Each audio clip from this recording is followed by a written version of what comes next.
দেখছেন দর্পণ টিভি।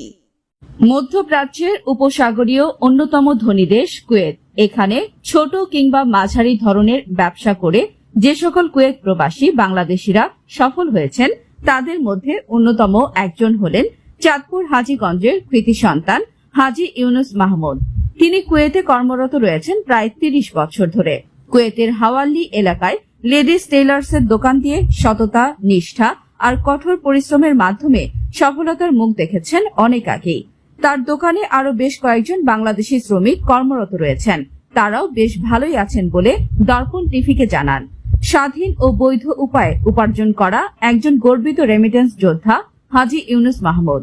ব্যবসার পাশাপাশি তিনি প্রবাসী অধিকার পরিষদ কুয়েতের সহসভাপতি ও বর্তমান ভারপ্রাপ্ত সভাপতির দায়িত্ব পালন করছেন।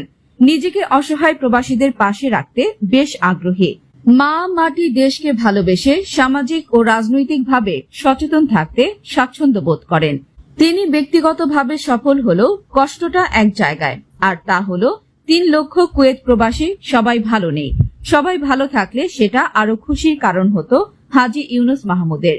কিছু কিছু কারণে মনোকষ্টে, ক্ষোভ ও দুঃখের কথা জানালেন মোহাম্মদ ইউনুস, আর তা হলো প্রবাসী বাংলাদেশিরা তাদের কাজ হিসেবে যথাযথ পারিশ্রমিক বা মূল্যায়ন পায় না। তাছাড়া সিন্ডিকেটের কারণে এয়ার টিকিটের দাম পড়ে যায় অনেক বেশি। ব্যবসা সম্পর্কে দর্পণ টিভির এক প্রশ্নের জবাবে তিনি বলেন, এখানে স্বাধীনভাবে ব্যবসা করা যায়। এখানে নেই কোনো দুর্নীতি, অনিয়ম, চাঁদাবাজি, হরতাল ও ধর্মঘটের কথা তো কল্পনাও করা যায় না।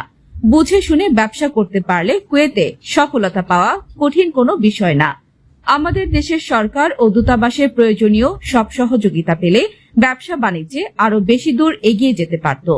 এছাড়াও তিনি বাংলাদেশ সরকারের কাছে রেমিটেন্স যোদ্ধাদের জন্য পেনশনের ব্যবস্থা করার দাবি জানান এবং দেশে ফেরত গেলে বিমানবন্দরে প্রবাসীরা যাতে কোনো ধরনের হয়রানির শিকার না হন। প্রবাসীরা দ্রুততার সহিত ঝামেলাবিহীন ইমিগ্রেশন শেষ করে এয়ারপোর্ট ত্যাগ করতে পারেন। পার্শ্ববর্তী দেশ নেপাল, শ্রীলঙ্কা, ভারতের শ্রমিকরা যেমন করে সামান্য অর্থ খরচ করে সহজে কুয়েতে আসতে পারেন, কিন্তু বাংলাদেশি শ্রমিকরা সেভাবে আসতে পারে না। তাদের গুনতে হয় মোটা অঙ্কের অর্থ, খোয়াতে হয় নিজের ভিটে বাড়ি। এদিকে সরকারের বিশেষ নজর দেওয়ার দাবি জানান, যাতে করে দালালরা অতিরিক্ত অর্থ প্রবাসীদের কাছ থেকে হাতিয়ে নিতে না পারে। কুয়েতের অবস্থানরত সকল প্রবাসী বাংলাদেশিরা কুয়েতের সকল আইন নিয়ম কানুন মেনে পেশাগত দায়িত্ব পালন করার আহ্বান জানান হাজী ইউনুস মাহমুদ।